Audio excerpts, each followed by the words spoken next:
Hey, how about just the mic? That's funny. Okay. Anyway, welcome. Thank you for coming. We do have, as Justin said, an amazing panel, so I'm not going to take much time at the beginning. I will introduce each one of the panelists as they're about to speak.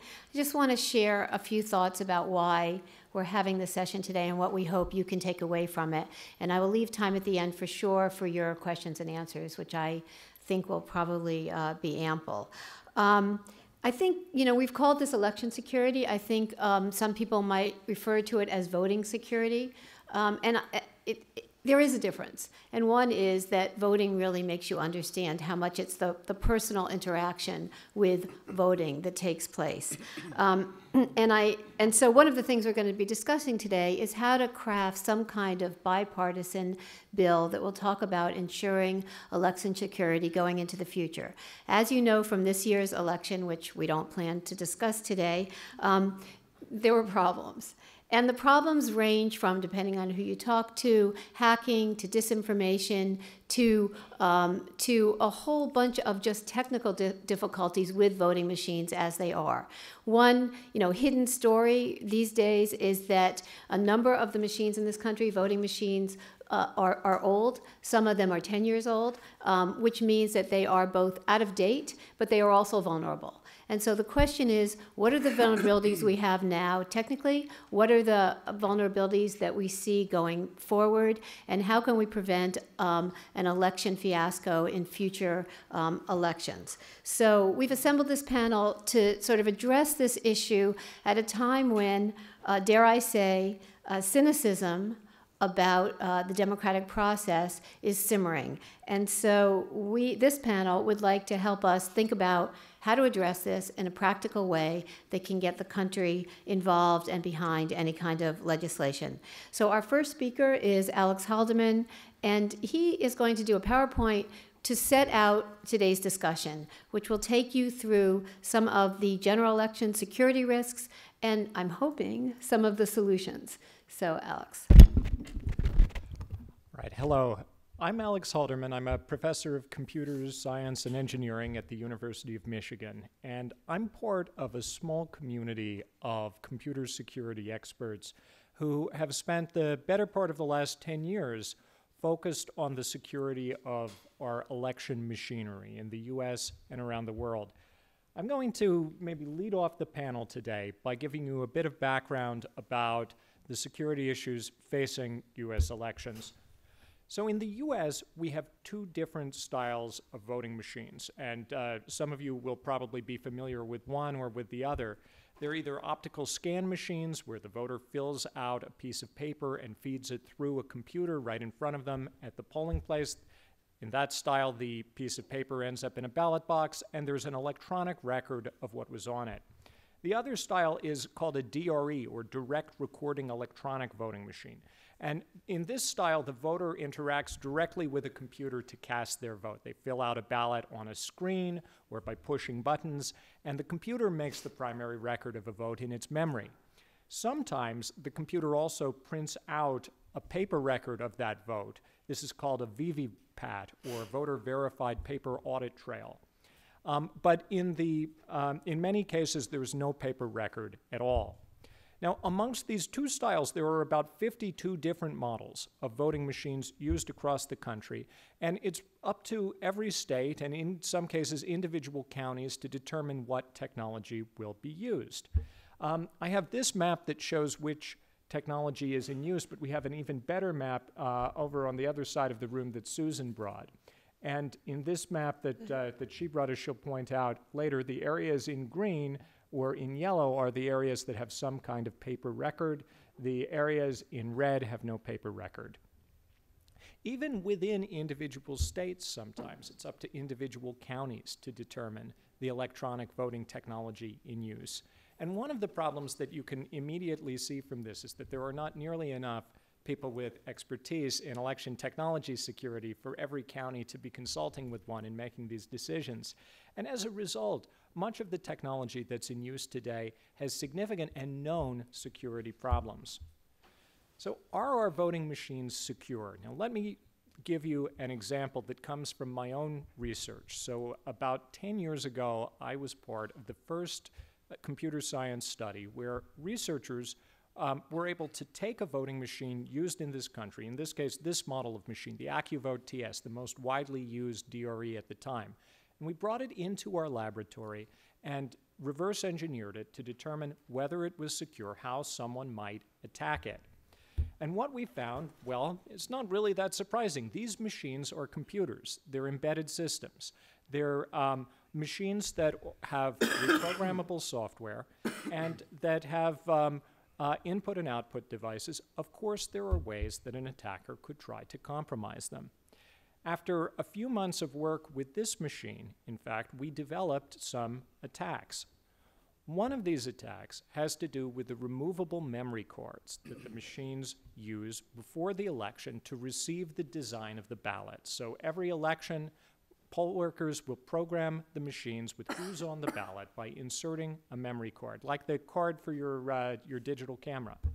But if that memory card contains malicious software, if it contains files that exploit vulnerabilities in the voting machine's programming, well, it can infect the voting machine with what I'll call vote-stealing malware, with software crafted by an attacker to change the electronic records of the vote.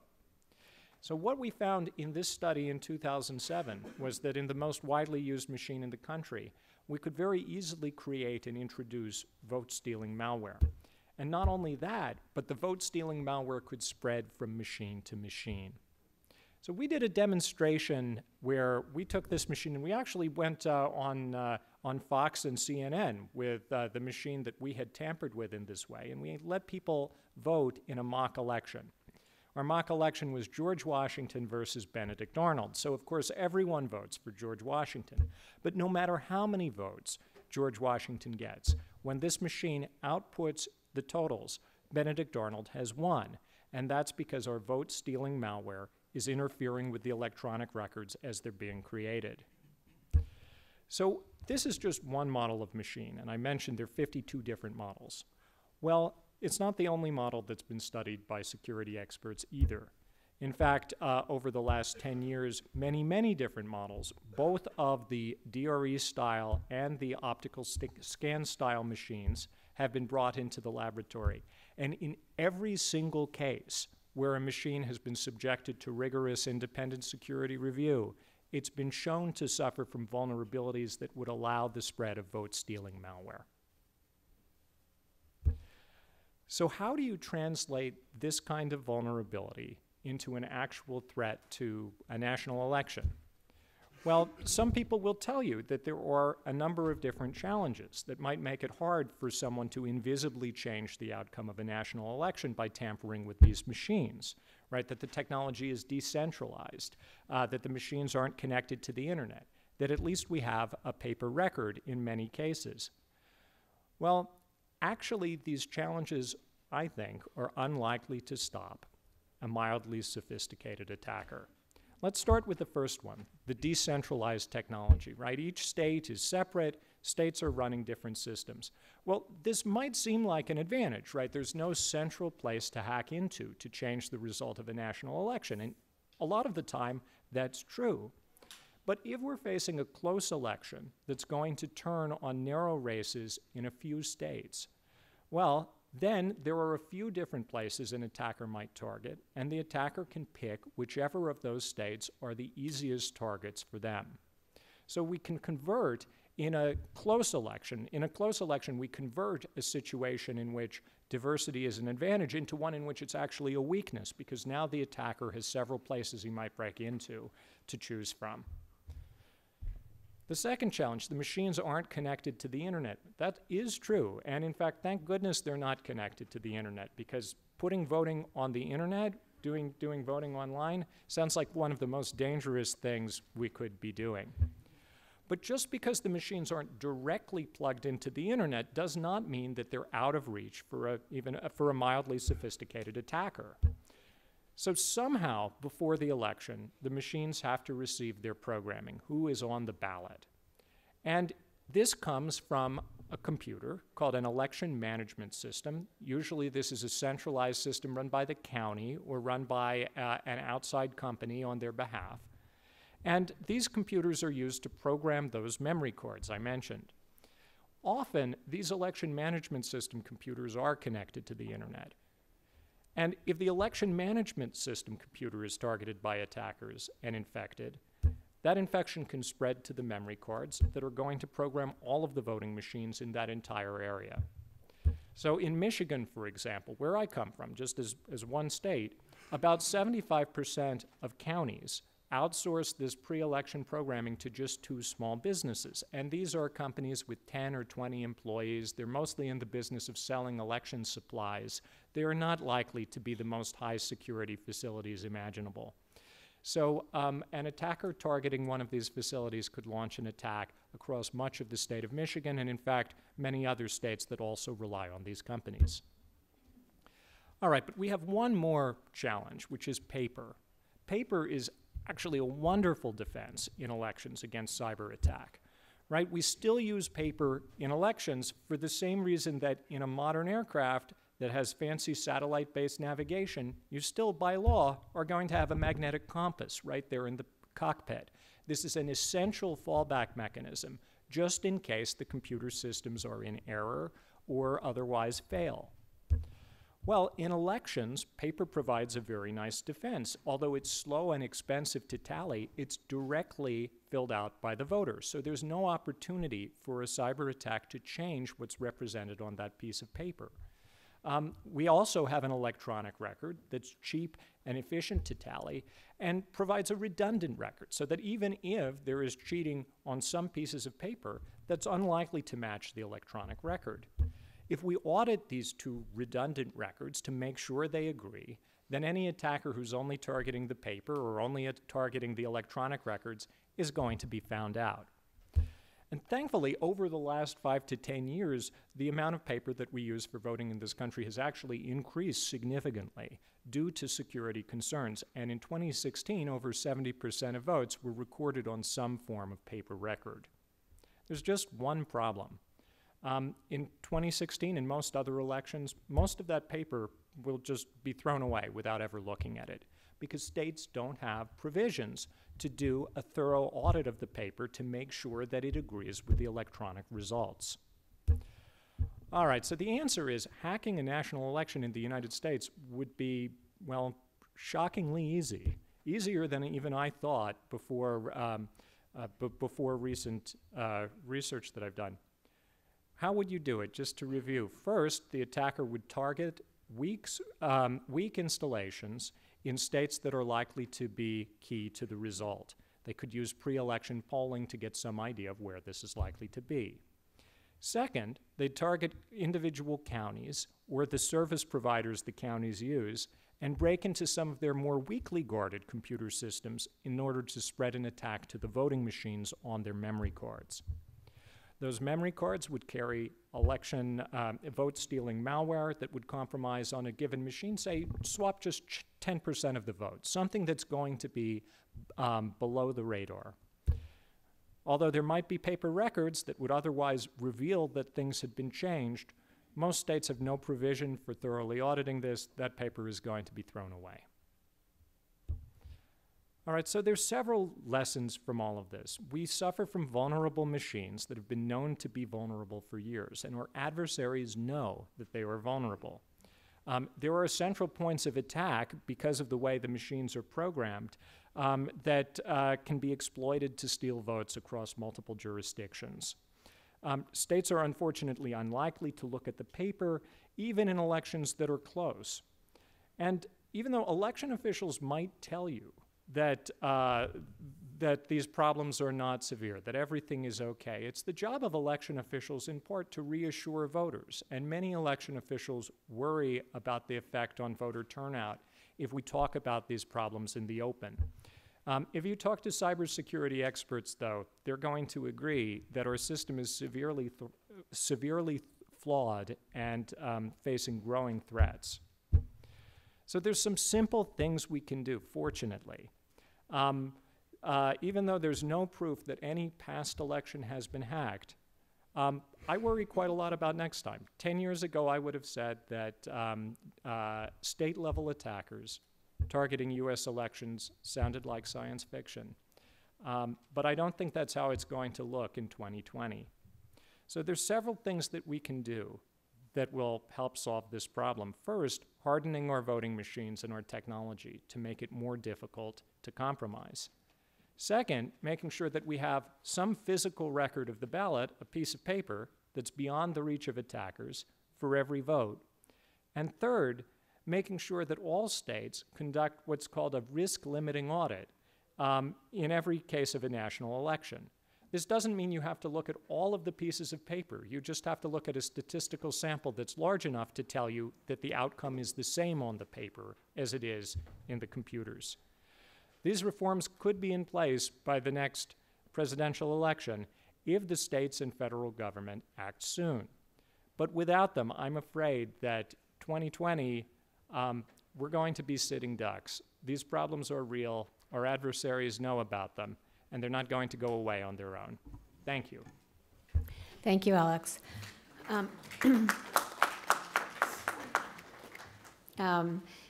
We're going to talk a little bit about the realistic timetable that you laid out for the next election, but that'll be later. We're going to turn now to James Woolsey, former ambassador, former director of the CIA, in and out of government many times, certainly an expert not just on the issue we're talking about today, but really on the national security implications of what it means to have a vulnerable election situation. So, Ambassador Woolsey. Thank you. And Alex, thank you for a superb initial presentation. I am not really an expert on voting or voting machines or the electronics of this or the cyber side of this, but I have spent a lot of time dealing with Russia. And I'm turning to that because Russia has an extraordinary history of commitment to deception in conflict against other states. And many of the things that I'm going to mention here are entirely possible for other states or groups to do. Terrorist groups, China, North Korea, on and on. But most of them, most all of them are most thoroughly developed in Russia. And it presents a useful format to begin some of our discussions. You may have noticed that Diebold was the manufacturer for some years and came up on the pictures in the previous briefing. The Onion humor magazine ran a headline and story about 2 weeks before two elections ago. Diebold calls election winner. So we were also already then, by 16 years ago, laughingstocks of the computer and voting security world. I'm going to give you some illustrations of how things are done in this area that are heavily drawn from the work of a fascinating man, Ion Michal Pacepa, goes by the name Mike. Mike Pacepa defected in 1979. He was the head of Romanian intelligence and is the most senior and highest level defector from the East that came to the United States or to the West in general during the Cold War. His accounts of deception operations are summed up in the title of his most recent book, Dezinformatia, or Disinformation, which in Russian terminology is a program. It's not misinformation. It's not just falsely stating one conclusion or one bit of data. It's a program. It's a plan. It's Potemkin convincing Catherine the Great that he had really taken over Crimea by building false front villages, Potemkin villages, of course everybody's heard of. They're like the village in Blazing Saddles, as Catherine rode by, she was sure that the Crimea had been resettled because her lover and Prince Potemkin had constructed these false front buildings. This is an illustration of the lengths to which our Russian friends have sometimes gone in their use of deception in international affairs. One of the best chroniclers of it was the Marquis de Custine, who came to Russia from France about the same time that de Tocqueville came to the United States. We fared better in that comparison in de Tocqueville's eyes than the Russians fared in Custine's eyes. Custine said in the 18th century, after his exploration of Russia, that everything is deception in Russia. Russian despotism not only counts ideas and sentiments for nothing, but remakes facts. It wages war on evidence, and it triumphs in the battle. I'm convinced there would have been other states at the same time, but Russia put its own mark on this history, and it lasted over the decades. The Soviet bloc worked hard on disinformation during the 20s and 30s, and especially after the Cold War.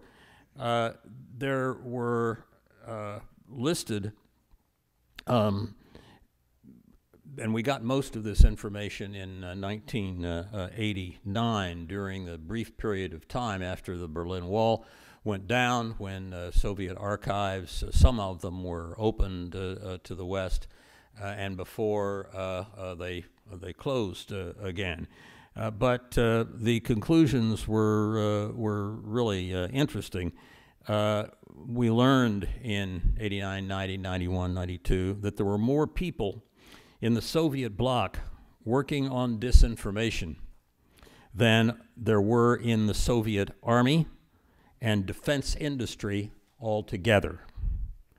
The bloc's intelligence community alone had over 1 million officers and several million informants affiliated with it. All were involved in deceiving the West in one way or another. And if we go back to all of the organizations that the Russians were funding, newspapers, organizations, youth organizations, on and on and on, the extent of the Russian commitment to this is amazing. In 1989, when they were collapsing, we learned that by the mid-50s, there had been 30 million West Europeans voting for the Communist Party, and 35% of the Italian voters and 20 to 25% of French voters and Portuguese and Greek were voting for communist candidates, when, if I may say so, only a few years before, it had been the United States that had liberated Western Europe from the Nazis and funded the rebuilding of Western Europe. So a lot of what was done in the 40s and 50s and 60s with respect to control of the state was done by Russian intelligence, and particularly that part of Russian intelligence that was committed to utilizing so-called disinformation, desinformatia. That history is one that we should keep in mind, because several things have happened since the 1950s and even since the 1980s and 1990s. One is that the use of disinformation has multiplied many times and spread because of the development of cyber. The Russians are good at cyber. They have always been good mathematicians and good at some aspects of basic science, even if the rest of their economy, when it has been, as it usually has been, quite bad. And their understanding of how to utilize cyber in order to multiply the effects of their political dominance of political parties and the rest is quite striking. I think it's also important that they are committed essentially to spreading their understanding to other countries that would be at odds with the United States. They have just, according to one press report of 3 days ago, in a somewhat different area, given to the North Koreans the details on how to produce something they have very creatively designed, an extremely fast torpedo, 250-mile-per-hour torpedo. No one before had ever thought that a torpedo could go that fast, but the Russians may have well figured out how to do it, and right away it went to the North Koreans. So the combination of the history, the utilization of disinformation to control other states, the spreading of that disinformation to other hostile states to the West to use, such as North Korea, and the potential utilization of disinformation in elections where they have the kind of access that we just heard about is stunning. And we have some very serious defensive steps to take, because in the course of all this, of course, we want people to be able to vote who deserve to vote. We don't want to take the right of voting away directly or indirectly from people who actually have the right to execute a ballot and take part in a decision of who is to be the next person and persons to govern us. But we have to do a lot of running even to stay in one place. And we need to be in a lot better shape than we are in that one place we're in now. Thank you. Thank you, Ambassador Wilsey. We're going to turn a little bit from the past and even from some predictions about the future to talking a little bit about present-day threats and what they predict or what they suggest for the future in terms of exploits, in terms of big data. And so we're going to turn to James Scott, who is at the Institute for Critical Infrastructure Technology, who advises an array of players in the field of cybersecurity. And just so you know that this hacking elections is something that's captured the public imagination. They did a book, his institute did a book called Hacking Elections is Easy, which turned out to be a bestseller. So for what you could tell us, who's so interested in hacking the elections? It was to start with. Who do you think was buying that book? But then you can turn to your talk. Yeah. Right? Okay. So my allergies are killing me. I have 2 slides. They look like this. Yeah, European Union members and just got back from Iceland. They're very interested in the topic. Yeah, yep, that's, yep. And then there's one after that. Right? So what I'm going to try to do is take something pretty technical and make it simple for retention. Hopefully you can take this back to your office. We have 2 issues with the elections. We have the technical aspects, the exploit, malicious payloads being injected into vulnerable ports, things like that. And then you have, and then a lot of it's espionage, surveillance, that sort of thing. But another huge problem that we have, which started now, this past election, is the information warfare, perception steering, and propaganda stuff. The Russian actors, of course, are involved. Chinese PLA, they've been involved as part of their 13th five-year plan. There, on dark web, there was even forums where the Iranians were trying to purchase a toolkit to get into the central tabulator in Pennsylvania. So what I'm going to do is I'm going to go through a prototypical compiled payload for a malware variant that would be used for espionage surveillance at the state level. So what you want to do is be able to set up persistence in the network to be able to exfiltrate, setting up backdoors, things like that. And we're not at that slide yet, so don't get confused. So when you get an email and you click on it, it's a spear phishing email, or you get a drive-by download from a SQL-injected website. There's compiled tools.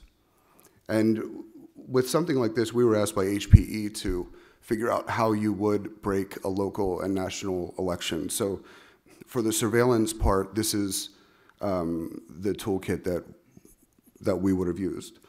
Remote access Trojan. So this is on one click. So this is what's downloaded into your system, and then will migrate laterally throughout your network. Remote access Trojan, additional droppers, a keylogger to record keystrokes, a screen grabber so you can take screenshots of what's on the screen, a camera and microphone capture tool so you can listen to what's happening in the office. You can activate the cameras, that sort of thing. Network mapper, lateral movement procedures, code injection mechanisms, social media spread and activation tool. He was talking about Russia. They have a thing called Hammer Toss, which is extremely sophisticated. And they use it with SCADA and ICS systems in the energy sector. And what it would do is call out for instructions to Twitter, and it would look for a specific hashtag. And then there would be an image, maybe it's puppy dogs and playing with a little kid. And there would be they use steganography for the commands. So then they would then know what to, that device would then know what to do, what to exfiltrate from that network and where to put it. So this stuff gets really sophisticated really fast. The interesting thing about the payload that most of these guys are interested in would be a tabulation manipulation feature using fractionalization and decimalization, which weighs the vote. So what you can do if you're trying to back into a victory for your particular candidate, and this is not for any of you guys to do with your candidates, but what they do is it gives every vote a certain weight. And that way, it looks completely legitimate. And this is going to be a huge problem down the road. And then it would also have a geo-targeting feature where it would only be activated within certain swing states. You don't have to hack every state's elections. You just need one or two swing states or swing regions within those swing states. So this, what I just described, would be more of the state side malware. The malware that would go into the actual voting machine is much easier. I completely agree with Alex. The easiest way to do that is to gain spear phishing, gain access to the manufacturer's update. So you would get the admin credentials, move laterally throughout the network, find out where the payloads of information are, sit there and just basically wait until using the rest of this payload, you'll be able to see when they're getting ready to update the latest software for all of their voting machines. And then what you do is you just let the manufacturer distribute the payload. And that's the easiest way to do it. I think that's been like 4 minutes. I have more of it. Please go. So this is a local election. They're the easiest. But what we're going to do, we'll get to the next slide, Alex. Yeah, this is a little more complicated, but it takes into consideration the depth of what's actually happening. So we talk about hacking elections. We talk about Russians and Chinese and special interest groups trying to get involved with the elections. This is actually what it looks like on paper. So this is the vulnerabilities, which we call the attack vectors. So if you look at the top where it says unauthorized web access, what this is, you can, there's a whole array of ways that you can exploit just from that particular vector. The adversary can leverage stolen credentials, move laterally throughout the network, set up beachheads for future attack, set up ransomware and malware on vulnerable devices for future attack. They can exploit insecure remote access. They can employ script kiddie tools, which you can buy on the dark web for, actually exchange them for almost free. Conduct a SQL injection and use brute force attacks. The state server, the green box right there,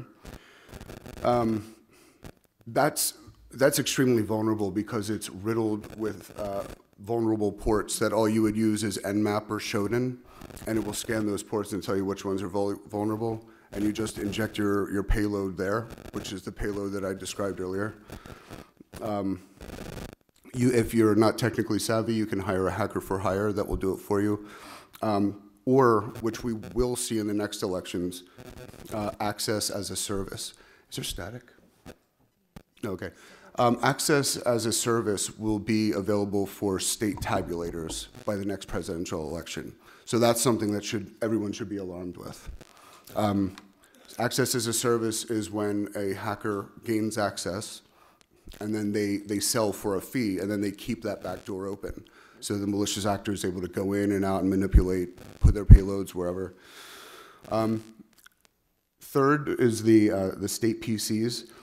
Other than the human element for social engineering, this is absolutely the most vulnerable.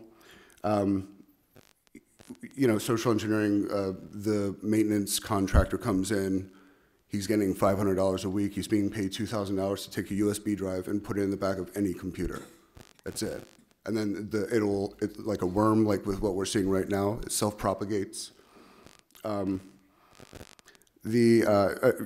Watering hole attacks, drive-by downloads, malvertising. State employees are notorious for checking their Twitter feeds and Facebook feeds from the office. This is where you'll see the malicious links that are consolidated into the bit.ly links. Those are very dangerous. And phishing will continue to be the main distribution vector and most successful vector for all of this stuff. And then just two more. The state election systems using the black box proprietary code is something that it would be great if you guys can really do something about that, because it has to be audited. My mouth is so dry. But there are no forensic third-party forensics being used to go and analyze the vulnerabilities within these black boxes. And then third, the central tabulator at the state level is the creme de la creme. States don't know how to protect them. They believe that an air gap defense is a defense. We've seen Project Sauron. We've seen multiple Stuxnet where you easily can bypass the air gap. It's not a defense. So, there you go. Thank you very much. We're going to turn to Lieutenant Colonel Tony Shaffer. I think you might know him from Fox News, but he has an intelligence background. He's a senior fellow now at the London Center for Policy Research, and he has a background in offensive cyber as well. So you're going to talk a little bit about that and sort of how it works into your understanding of what the threat vulnerabilities are and what the policy implications are. Great, thank you. Yeah, I love defensive guys who go through all that stuff, because we offensive guys love complexity, and that's what we seek. I'm one of those people your mother told you to stay away from when you were a kid, by the way. So my job is to think like the adversary. In the Congressional Record, I retired back in 2011. My good friend Walter Jones retired me here on Capitol Hill. It talks about in there a reference to a unit called Stratus Ivy. It was an offensive Information Operations Unit. So what we're talking about here is not science fiction. These are all things that we're now concerned about because we see a mirroring of our own techniques and technology, which we developed in the 90s and early 2000s, which have been increased in efficiency, effectiveness by orders of magnitude over the past 15 years, and that's what we're now facing. So, and we've all talked around some of the issues here. It's not just about cyber. It's about vulnerabilities within the system. We've talked about the technical, the hacking piece of this, and again, that I love vulnerability. Vulnerability to me tells me that that's going to give me access for doing something evil and bad. And that's what we look for. And Jim's over here laughing because I used to do this under his tutelage when he was director of CIA. So we did a lot of great things together in the old days. So. Anywho, back to the topic. This is something we have to be concerned about by the fact that some of us have worked to look at how to weaponize technology. Weaponizing technology goes back to the Trojan horse, where they used a religious relic as a delivery system of a weapon. Think about that. This is not new. What is new is how quickly and how effectively these sorts of things can be delivered. And there's a range of vulnerabilities from someone sitting in a seat hacking, someone sending you a phishing email and causing a compromise. And this is one of the things about the media. Media, and speaking as someone who's in the media all the time, I'm doing 2 interviews today, once this morning, I have to do Lou Dobbs this evening. The last election wasn't hacked. Elements of different cyber issues were presented. Email accounts were compromised. We have to be much more precise in the language of how we talk about things and what actually happens. The media tends to just blur things together, and it doesn't help anybody. So we have to also understand that there is something called perception management. Clearly, the Russians, as Jim pointed out, do that all the time. They're not the only ones. We do it too. One of my favorite stories is during Desert Storm. Some of you are probably too young to remember that war, but back in '91, Norman Schwarzkopf, General Schwarzkopf, right on the eve of the battle, of the invasion going into Kuwait, we had a massive deception plan going against the Iraqis. We wanted them to believe we were going to invade right and in their strength in Kuwait. The reality was we were doing around the edge. We had staged all our forces off the edge. But to reinforce the deception against Saddam Hussein, General Schwarzkopf stood up with a map in the background that the camera caught, and it accidentally showed our attack vectors, showing that, we're going to go in. And Schwarzkopf saying, hey, I don't know when we're going to attack, but it's going to be soon. And of course, everybody's focusing on this map that was accidentally left up, reinforcing the deception.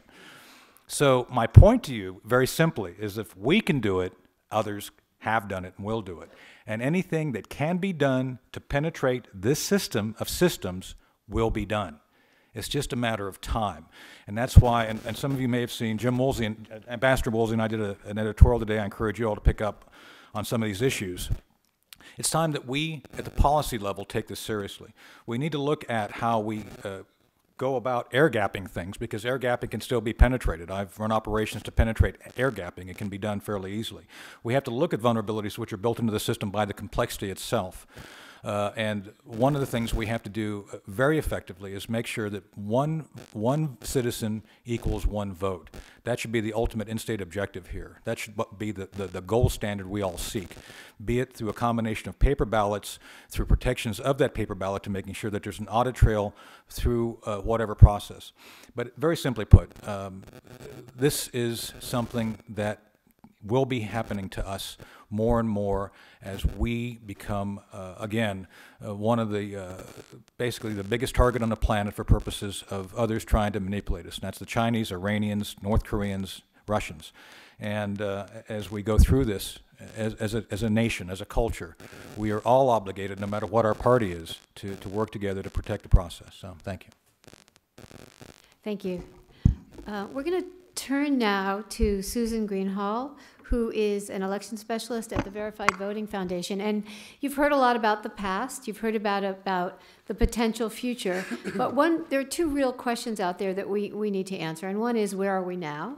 And another one is, what is the purpose of the audit that Alex mentioned at the very beginning? And so Susan's gonna walk us through both of those for now. Thank you. I want to thank you all for coming and thank NEDC for putting this together and for Ambassador Woolsey and Lieutenant Colonel Schaefer for adding their wisdom and experience.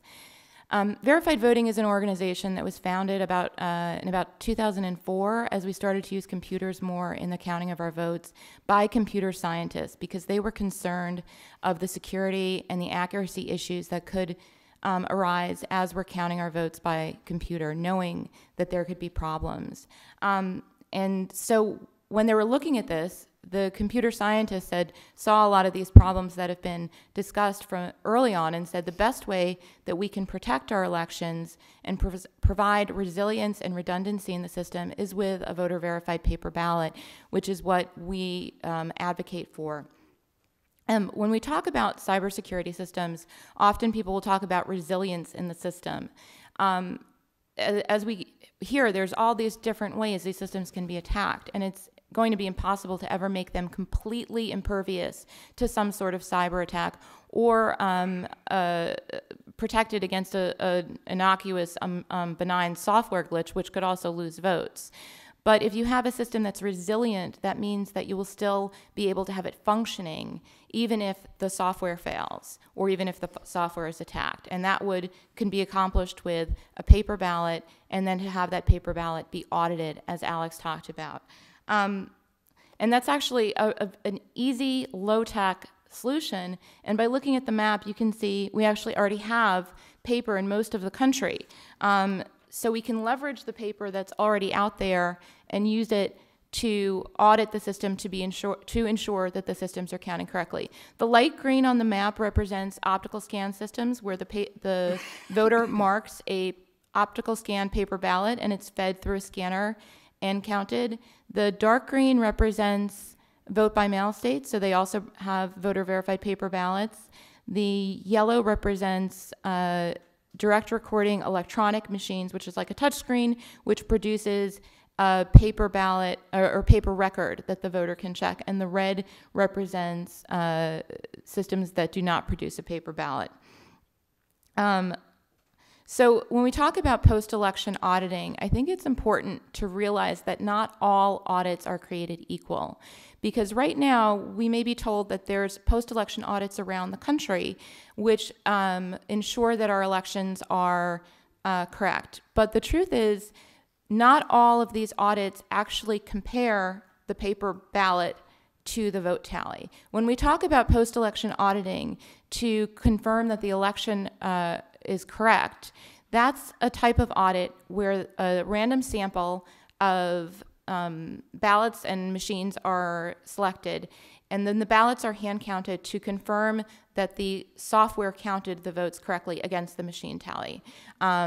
There's other types of audits that are done. There are process audits. There's reconciliation audits where the number of ballots that are cast is reconciled with the number of votes that are counted. And those are really important audits, but they're not going to ensure that the vote count is correct. They're not going to check that the software wasn't tampered with or didn't have an error in it that was counting the votes incorrectly. So it's really important when we look forward to how to add this resilience into our system, this transparency and the confidence that these types of audits will give us, that we're doing the types of audits where the voter verified paper ballot, the ballot that the voter is actually verified, is compared to the tally that's created by the software. And as I said, most of the country is not performing those types of audits right now. You can see we have a lot of paper out there, but not those types of audits. But a lot of the reasoning is that it's been considered time-consuming, costly, and not efficient. But the protocols for doing election audits, which can provide a high level of confidence that the election outcome is correct, is evolving, and it's becoming easier, less time-consuming, and more cost-efficient to do audits. So we can move in that direction. So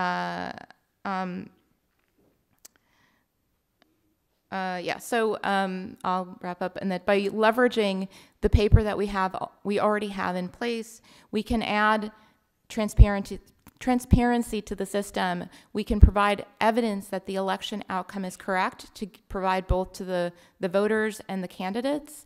And it also will act as a deterrent for anyone that's looking to tamper with our elections by knowing that it will be detected if we're doing these types of post-election audits. So with that, I'll throw it back to Karen. Sure. Thank you, Susan. And for all of this, there has to be some, nuts and bolts put into place. Like, what are the costs? What are the practical realities?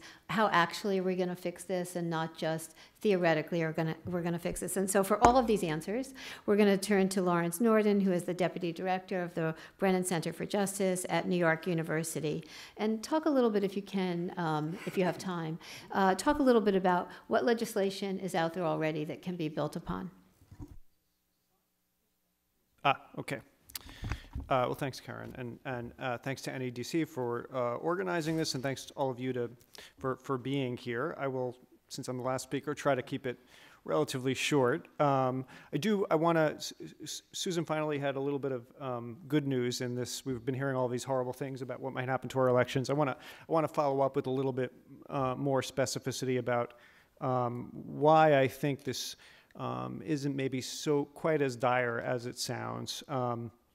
Most importantly, because of work that people like Alex and Susan, we made a lot of progress in the last few years in recognizing, even before this last election, recognizing the security issues around the voting systems that we're using, and making systems more secure than they have been. First of all, there is much better testing, security testing of voting machines than there was even a few years ago. There's an Election Assistance Commission which puts in federal standards that most states use. We've recognized that some machines are just so insecure that they have to be taken out of service. That happened in Virginia, I think in 2015. The state realized that there was a system that had a wireless component, and you could actually access the system from out in the parking lot while it was being used. So that system was taken out of service. That would never be allowed in a new system that was manufactured and tested today. As Susan pointed out, we've moved dramatically away from these paperless touchscreen machines. And more states are doing audits. About half the states do these post-election audits that she talked about, and I'll talk about that in a second.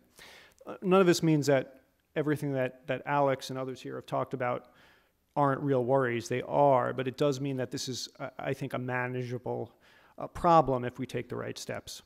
So I think a really big problem that we have right now that connects all of these things is that our systems are really old. A lot of you have this report that was out front. The Brennan Center spent about a year documenting the technology that's in use right now, and 42 states are still using systems that are over a decade old, and that is pretty close to the end of projected lifespan for most of the systems that are used in the country. And that's a problem for a few reasons. First of all, of course, it's difficult to keep these systems up and running as they reach the end of their projected lifespan. But as I said before, they haven't been tested to the kind of current security standards that we have now, the vast majority of these systems. They run on old software. Most of these systems, as we talk about in this report, run on Windows 2000, Windows XP. I don't know if folks saw this article in the Washington Post on Friday about this malware attack that hit everywhere. It particularly hit the NHS in England, and one of the key reasons they said was because so many hospitals were using Windows XP. That is not being serviced by the vendors anymore, by Microsoft. It means they're not looking for ways to catch problems, new security problems. That's what our voting systems are running on right now. New methods of attack are constantly evolving, and if you have old software, you're not going to have software that was built to protect against those attacks. And finally, a disproportionate number of those old systems are paperless. So no system can be made secure completely, of course, but as Susan said, we can, if we have enough redundancies, we can catch breaches, and we can remedy the breaches. So Karen asked about bills that are currently out there. There are at least 3 that I'm aware of right now. Hank Johnson has a bill that systems used in federal elections must meet minimum security and transparency standards. And Congressmen Brady and Pocan have bills that would provide funds to improve security for voting machines and voter registration databases, which is a different issue, which might be worth having another briefing on. That's certainly a serious security issue. I think all of these are good proposals and worth looking at. The thing I'll note about them is that they're all sponsored by Democrats, and all the co-sponsors are only Democrats. So I do think that we've got to find a way of bringing Republicans into the conversation and having them sponsor and co-sponsor bills. And I'll throw out a couple of things that I think might be the basis for that are kind of the most important things that have to be done that Susan mentioned. That might be a way to start that conversation. One is replacing these paperless systems that are the red on that map. And the second is to start providing real standards and money for good post-election audits of the kind that Susan mentioned. So I don't think either of these things should cost very much money. I don't think that they have to involve much federal intrusion on the states who really guard being able to run their elections the way that they want. On the replacement cost for those paperless systems, the Brennan Center has done some analysis of this. I think it's a ballpark figure of between $250 million to replace all those paperless systems.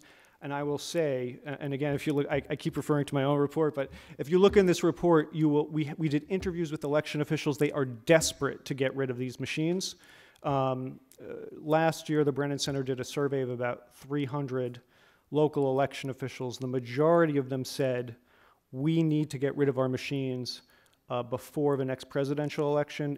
80% of those said, we have no idea where we're going to get the money. And if you talk to election officials, they'll say the state, the county just doesn't feel urgency to replace those systems. I think if the federal government only offered, $1 for every 2 that states and localities put in, and they said you have to do this within a year or 2, so many of those red counties and states would jump at the opportunity to replace those systems. They would feel the urgency for it. So I think that's one a potential solution. A second is, just the standards that Susan was talking about for post-election audits. We've learned so much in the last few years about how to conduct these audits in a way that are efficient, that shouldn't cost a lot of money. And while 26 states require post-election audits, most of them are doing it in a way that's not very useful. So I think just providing a little bit of incentive for states to start doing better audits, those 2 things would be huge steps forward in securing our voting systems. Thanks, Larry. So I'm just gonna, because for the sake of time, just ask you basically each one the same question, and we'll start with Alex, and you can just come this way. And in some way, Larry, you sort of answered it, but feel free to weigh in anyway. And the question is basically, what are the practical realities of trying to get something that you said only Democrats have been, proposing to date? How can we do this in a bipartisan way? Is it possible? And then the other part of this, which is given the federal-state relationship here, how viable is the possibility of federal legislation to the ends we've been talking about today? So, Alex.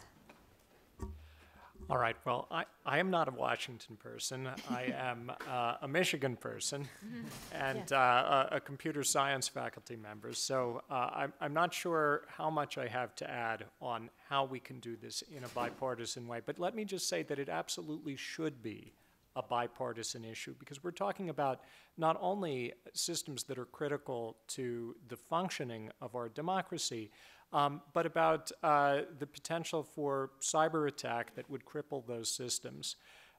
We have many problems in cybersecurity that are enormously complex and difficult to solve. Here we're talking about one where we can plug a hole in a critical system in a relatively straightforward and surefire way.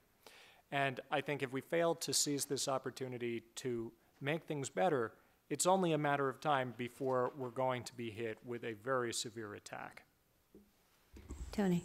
Yeah, well, I'm really kind of surprised the Republicans I know haven't been involved. I'm very close to the Freedom Caucus, and this sort of thing, I think one vote for one, citizens very close to their heart, while there's a 10th Amendment issue regarding the states having the dominion to be able to pick their own path, but I think standards are realistic. So I'd like to believe maybe this is the time for for a true bipartisan relationship to come out of this and go forward. So. Ambassador Woolsey. I think what you've just been talking about here is crucial. Somehow coming up with the money, and that's tough right now because they're in the part of the budget process that is stripping away funds from what a lot of people have funded over the years and think is extremely useful, such as work on AIDS and the vaccines and the rest. So one has to pick very carefully, but I would think a couple of the right Democrats going to a couple of the right Republicans in the House and Senate and sitting down informally the way they used to and coming up with an approach is that also has the money in it, because 100 to 200 million is a small amount of money in the federal budget, even though it's a large amount of money if it knocks out your program. But I think it's time to get started. We are a quarter of the way already to the next election, because we'll have in 18 months, we'll have a situation where people are voting for Congress and for state offices and so forth. We don't want to wait on this until the next presidential election. So I think I'd be glad to help advise someone. I'm not the right person to go do this, but I'd be glad to advise about maybe along with Tony on some of the Republicans that might be willing to work with the right Democrats. Excellent.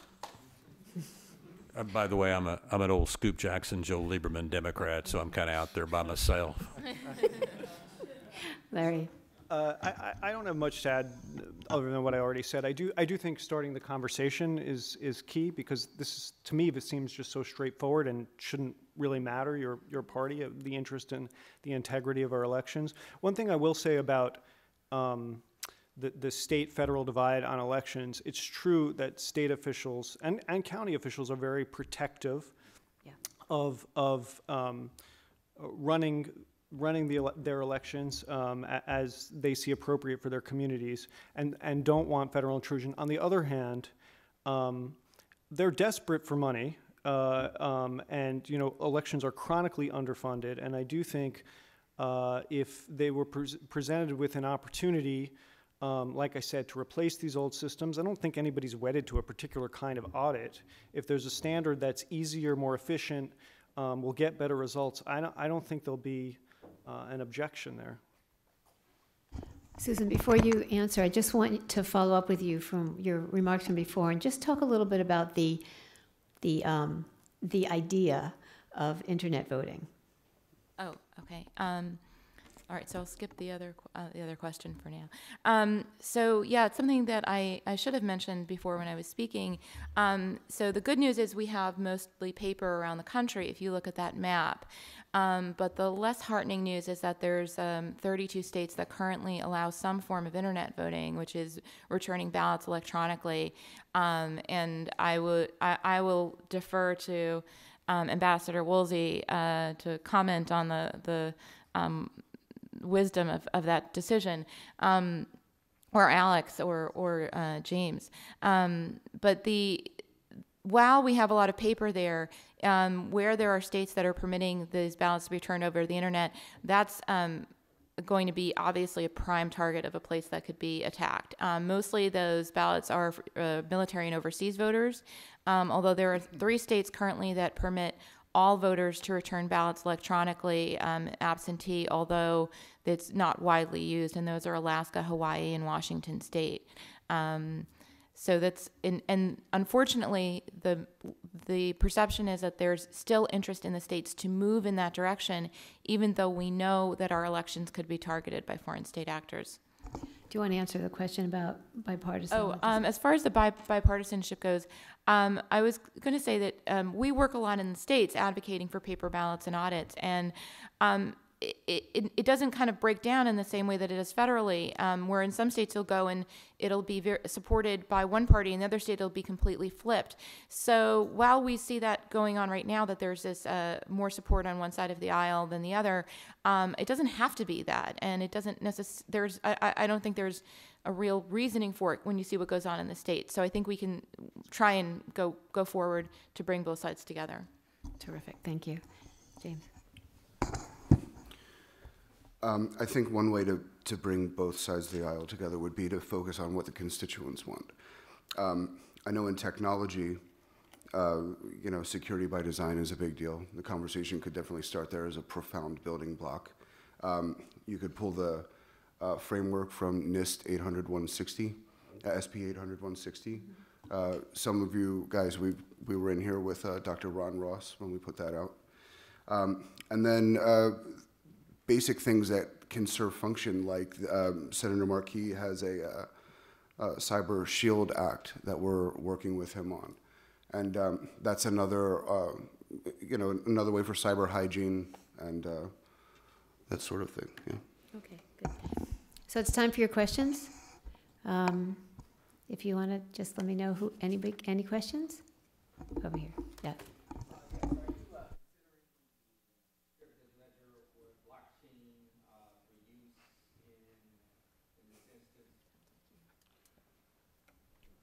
Yeah, I think blockchain makes it difficult for you to validate one vote per person. So that could be a problem. It's definitely something that should be discussed. But, I... Actually, it doesn't work that way. Actually, each transaction is hashed. It's crystallographic digital signature that's unique. And before it's added to the block, and the ledger has to be validated by all of the and each transaction has to be validated, and each transaction has a unique digital signature. Okay, yeah, so that's the foundation for Bitcoin. We were just talking about this. Yeah, there are some interesting voting schemes that do incorporate blockchain technology to address part of the problem, but that's really addressing an orthogonal part of the problem to what we're talking about here with the need for physical evidence, for paper that can be reviewed by people. Because with blockchain or whatever, you don't know whether the original input was correct or not. It might have been subverted by an attacker. And what we need here is to make sure that the vote matches the voter's intent, and that that's something that can be checked without recourse to the potentially subverted digital systems. So definitely a potential part of the solution, but we also need paper. More questions? Yes.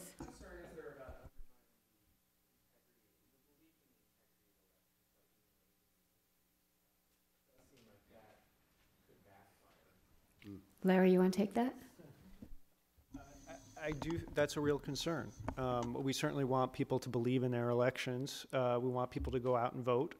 But I don't think you can ignore the problem when there are people like Alex that have shown how serious it is. I don't think we can stick our heads in the sand. So, look, as I said, we made a lot of progress in part because people have been screaming about this in the States. And it's not a difficult problem to solve. And so I think the thing to do is we're now, we're a year and a half away from midterm elections and 3.5 years away from the next presidential election. That's a lot of time.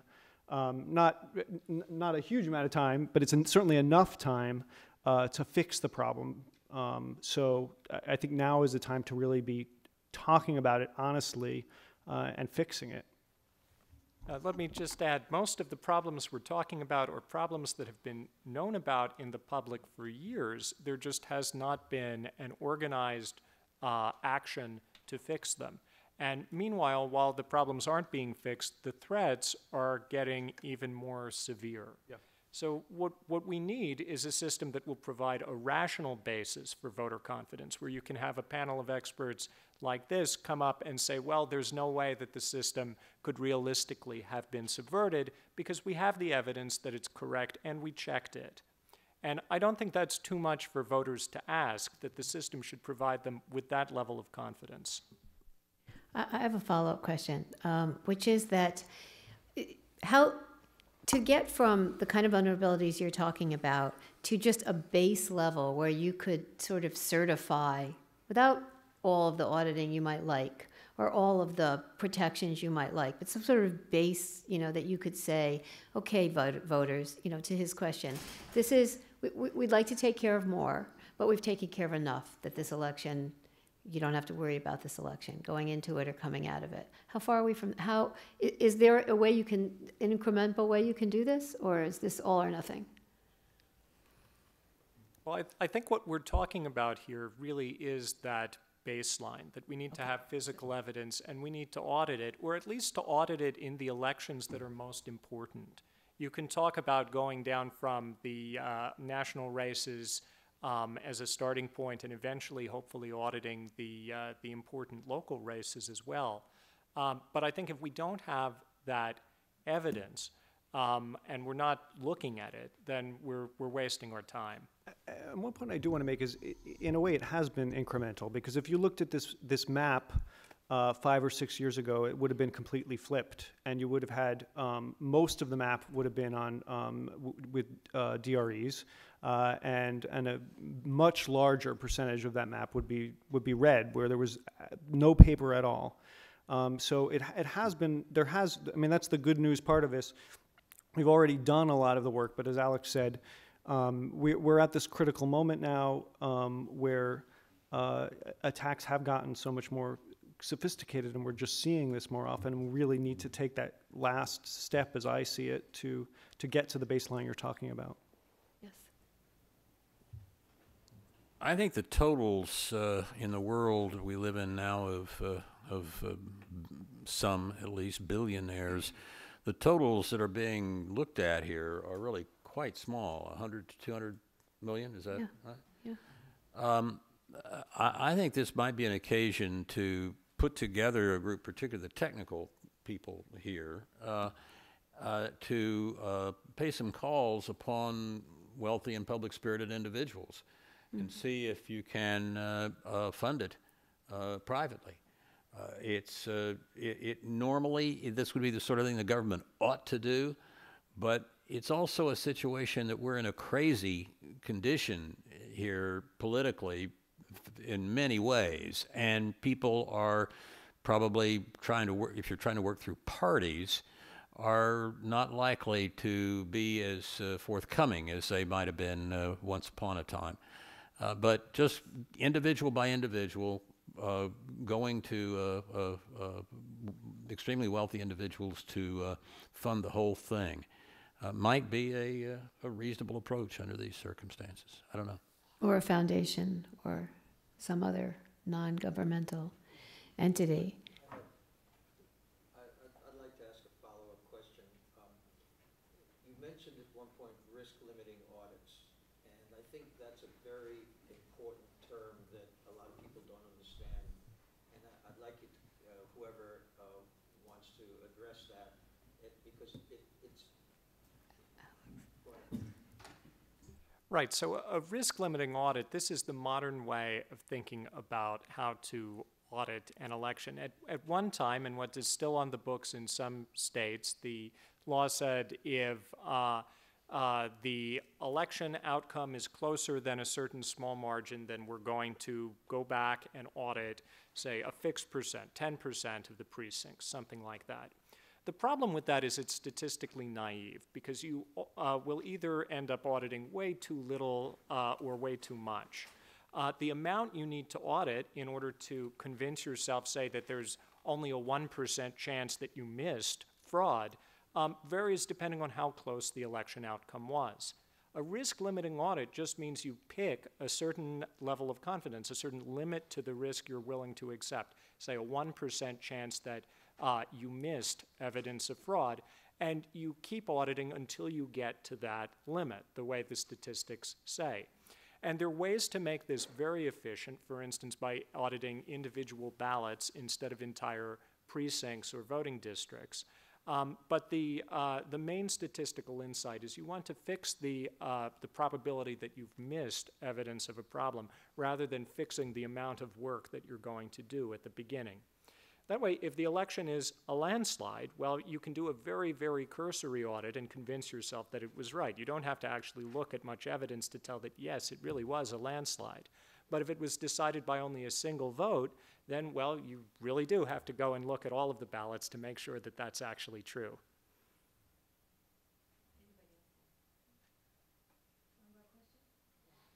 Can you talk about the move towards integrating commercial off-the-shelf parts into the election process and how that changes the vulnerability landscape, specifically perhaps the shorter shelf life of these systems? Well, I do think, yeah, you want? I think that's part of a long-term solution is to start getting to a point where we're using commercial off-the-shelf software, maybe even open source software. And LA County is developing a system that will do some of that. Travis County in Texas, where Austin is also trying to do that. I think long-term, and one of the questions I think that you may get from members here is we put in a couple of $2 billion just in 2002. Is this going to become a recurring expense for us? It's now 10 years later, and you're saying all of these machines are falling apart and we need to replace them. Does that mean we're going to be coming back in 10 years again and 10 years again? And I do think the commercial off-the-shelf software is definitely a potential solution to that problem, so that,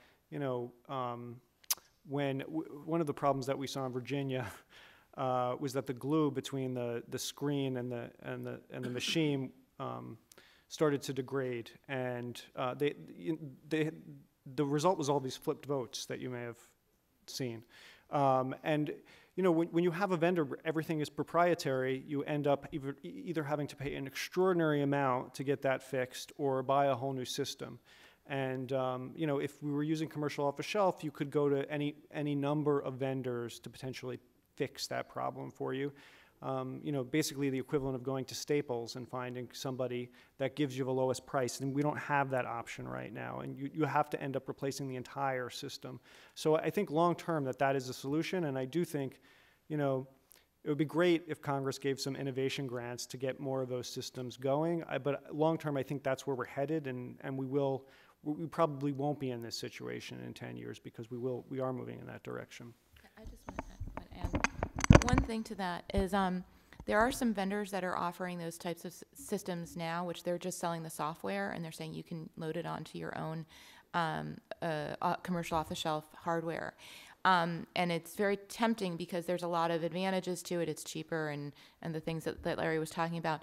But the devil's in the details, because some of those systems that are being offered are all internet-based, where the software that runs the election resides on the vendor's server, and then the printer, the iPad, or whatever's used in the polling place is all connected via an internet connection, and they're just using the software that's resident on the vendor's server. So I think commercial off-the-shelf software, commercial off-the-shelf hardware, is very promising, but always you want to be looking at the details as to how that's going to impact security of the systems.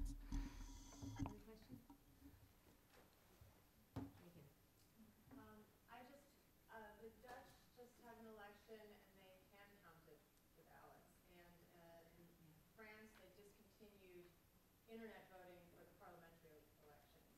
And it seems like in Europe, they get it. They're taking it super seriously. That there are many vectors of attack, and I just wanted to hear, especially from our security experts, like, what is it going to take for us to understand we should not allow email balloting? That's crazy, but we do it in 30 states, and we really need to look at the paper. We have to remember the Churchill line that the Americans always do the right thing, but unfortunately only after they've exhausted all other possibilities. Let me follow up on the off-the-shelf thing. The whole perception that we can go and do things off-the-shelf and create long-term economic fixes is one of the vulnerabilities. And to be honest with you about the cyber issue, as a bad guy, I don't have to actually hack in. I have to create, if I can, the perception I hacked in and undermine the entire process. Now, there's been denial of service attacks where someone says, on this date, I'm going to hit your bank.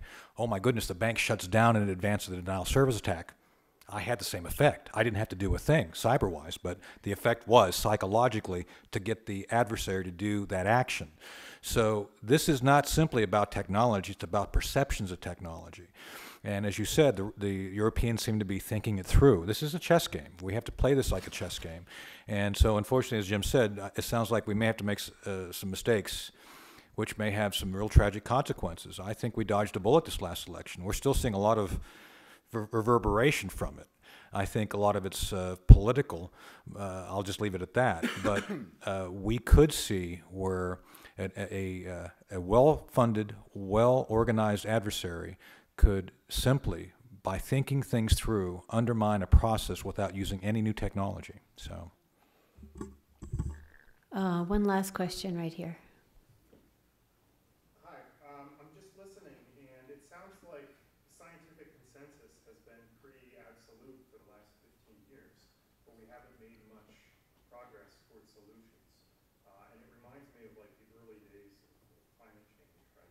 Where the scientists are all in agreement, but we still can't get anything done. Has there been a discussion or awareness of the place in this conversation for grassroots organizing and people who can frame a public message and kind of the political side of this rather than the scientific side? Yeah, that's you. Yeah, I think, 10 years ago, or actually go back to post the 2000 election and the passage of the Help America Vote Act, there was a lot of interest from the grassroots. And over the years, that waned and it fell off. But a lot of the reason these states are green now is because people worked really hard in their states from the grassroots to push for paper ballots. But maybe now is the time to be revisiting that. So I don't think anybody would be against that. I know. No, I just wanted to make a comment about that question, if I could. So, in the last couple of weeks, we've started a lot of conversations with different groups on the left and the right.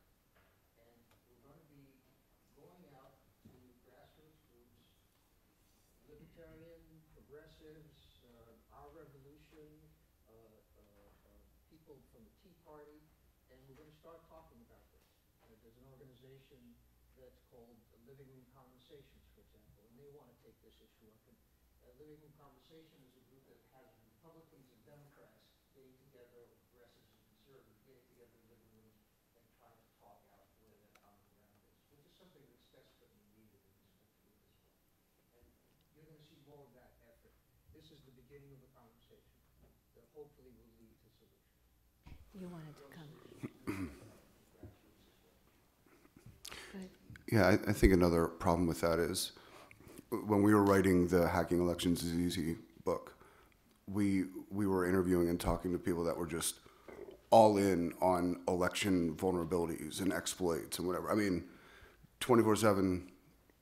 Now, when you go back to them because elections are over, they've moved on to other stuff, but they'll revisit this again in 4 years. So I think that's a real issue, I mean, even with us, we're dealing with North Korea and, other nation state stuff, and we put a book out, so the lapse in time, I think. So we're going to end on that question. Just a few takeaways for you. I'm glad that question was sort of about bringing the science and the technology to the politics, which is what we were trying to do today. So even though we didn't pay you to say that, thank you so much for saying that. That's the first thing. A couple takeaways. One, as our panelists said, this is not new. We had weaponized technology with the Trojan horse. We had disinformation with Catherine the Great. So that is total proof that this isn't new. But we also learned that we haven't solved it, and that whatever steps we've taken to solve it aren't fast enough. That the small incremental things are updating machines, using paper, but keeping the paper, if you use the paper, and having reliable audits of some sort. And the rest, we leave to you guys. So thank you so much for coming, and I hope it was informative. You're really good. No, you really are. That was a tough one to keep going. I know. State the importance, you've said it on CNN about having paper everywhere and looking at the paper, why is it so important in a high-tech environment that we have something as basic as paper? And is this on? Because Okay. if you do it right, you can't forge the paper. The paper has to be marked separately with a pen stroke or something, separately from the interaction with the screen. 2 interactions. And sometimes one may be hacked, let's say touching the screen. Sometimes somebody may figure out how to foul up the paper, but they're very, very unlikely to be able to figure out how to control both and get both to work together to come out with what they want rather than what the voter wanted. And so it's not foolproof, but it helps a lot to have a physical thing that got changed. Paper was cut, marks were put on the paper, whatever. And then, this would be off the cuff, but one of our problems politically is all of these ballots that get sent back by email. And those are so easy to corrupt, but they are the third rail because they're overseas and military voters. Well, the military voted overseas long before there was an internet. And they're actually the least of the problem because although it takes some work, because they're out in dispersed or out in the field and so forth, the military has always been pretty good about figuring out how to get the ballots to soldiers ahead of time, get them marked, get them back to the polling place and so forth. Other people, Americans who live overseas, some of them live in urban areas, most do, and that's probably not a problem. Some, it may be a bit difficult if they lived in a rural area over in another country. But it is so much better, I think, than relying on the internet. Relying on the internet for voting is autopodiocide and blowing your foot off just for fun. I mean, it's crazy. Anybody who wants to rely solely on the internet for voting is not serious about elections. Great. Thank you. That's terrific. Thank you so much. And I hope you'll help. Rephrase it because I don't want to be in the video. So why is paper ballot for every vote so important, and why can't it be a digital ballot? Why can't it be ones and zeros? Well, you can do a combination of digital and paper, but the starting point is always paper. You have to have a way of referencing an individual, one citizen, one vote. To get to that point to vote, you have to be registered. That registration has to be somewhat done electronically, so there's always a potential for hanky-panky there. But let's just get to the point of where you're at the polling place. Say you're registered, you're authorized to vote, you come in, and there you have a paper ballot. A paper ballot gives you 2 things. First, it gives you a physical reference point of you being there and being able to cast it, and then it is recorded, at least for purposes of some level past an electronic number somewhere in the system. It's a physical artifact. It's a remnant of your action. That remnant then can be maintained to a certain degree by the state, by the local election officials, to whatever time frame necessary to make sure to guarantee the integrity of the process, to make sure that as those votes are tabulated, that tabulation then can be validated at some point down the road. Secondly, regarding the paper ballot over an electronic, just touching a button on a screen and hoping for the best, the touching of the button on the screen can be literally dismissed immediately. The system itself could be designed so that when you push the button, if you push a certain button for a certain person, it just is never tabulated based on malware or other manipulation of the electronic system. So essentially, you're being able to establish a hard record of whatever your decision is at that moment. Up and downstream of that, there are always potential for manipulation. The higher level tabulation that could be manipulated regarding the amalgamation of the numbers, but through an auditing process, you can go back and see where there's so many physical ballots as compared to the final number. So with that said, I think that's why the physical presence of a paper ballot is so important to the integrity of the process. That's great.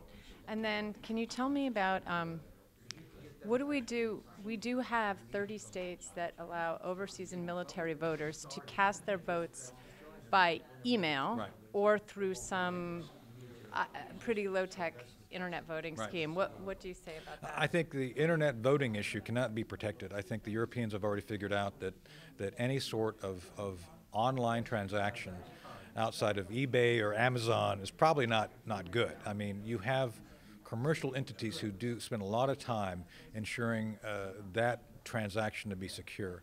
The government does not seem to be willing or able to implement a completely secure regimen of secure socket technology for individuals to vote. Also, if you order something on Amazon and it doesn't come because it was hacked, you know it. You know or it. If you were There's charged, a record.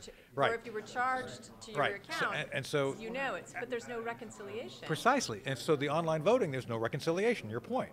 So I think this is where we've got to take a step back. The military has been really good about being able to get physical paper ballots to members of the military no matter where they're at. I've been deployed several times, and during election time, the military goes way out of its way to make sure that the absentee ballots, the physical ballots, are provided to the soldier. And frankly, that's even better than a paper ballot by the fact that you have to identify yourself by name and by where you're at. So that goes back into the system and is tabulated as part of the larger system. So you're I think, even a stronger remnant, artifact of the vote, because you have to have a physical name attached to that military member. So I think that process is the one we should go for, rather than any sort of an online electronic casting of a ballot. So states that are conducting ballot, they fill it out and they email it back. What would you say to those states and counties that are allowing that? I think you're looking for trouble. I think you're either going to deprive members of the military eventually their ability to vote by the fact that you could have a wholesale changing of that vote. Simply put, if you allow the tabulation to be electronic, then someone can manipulate that tabulation if it's all electronic. Again, a physical record of the vote through a paper ballot will bypass that and allow an audit trail. Thanks. Sure. That's great.